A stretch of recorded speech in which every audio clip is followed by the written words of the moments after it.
How do we get closer to powerful teams that are collaborative and are creating a culture that is open to dialogue within our teams and within our companies?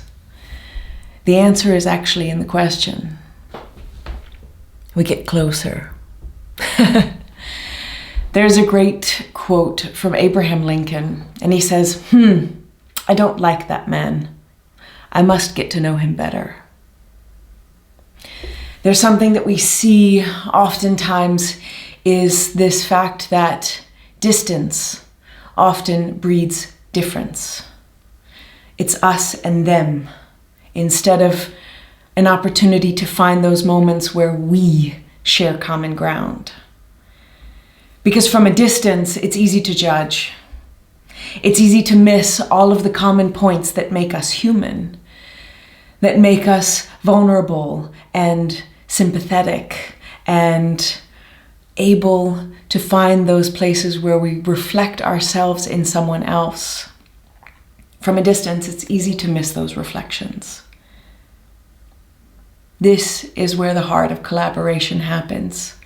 Is not that everyone needs to find the same perspective, but that we celebrate those differences in perspective from a place of common humanity.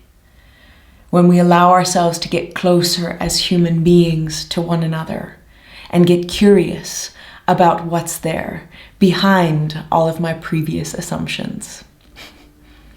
A number of years ago, I hosted here in Basel something called the Happiness Agora, and it was part of a global happiness fest that happened in multiple countries all over the world. And one of my favorite exercises, and one of the exercises that we got the most amazing feedback, was something we called Zeldin Table Talks.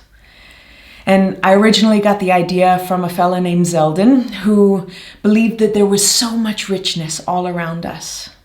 There was a wealth of knowledge and wisdom and experience in the man or woman sitting next to us in the bus or in the tram, in the person sitting at the desk next to us that we don't happen to have any common projects with, in the person in front or behind us as we're checking out with our milk and with our groceries.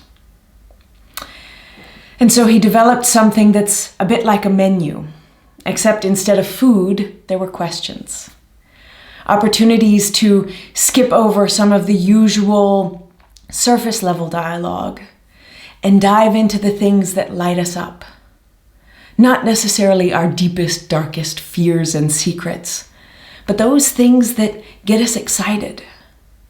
And what we saw during this World Happiness Agora was that people lit up with some of these questions, that they could share their dreams and their visions, the things that they could do for hours on end without hesitating because they were so passionate about it.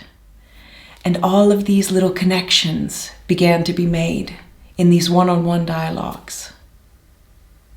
And so I would challenge that oftentimes collaboration comes not from all becoming like-minded, but from celebrating the difference in our mindsets through finding common ground of humanity.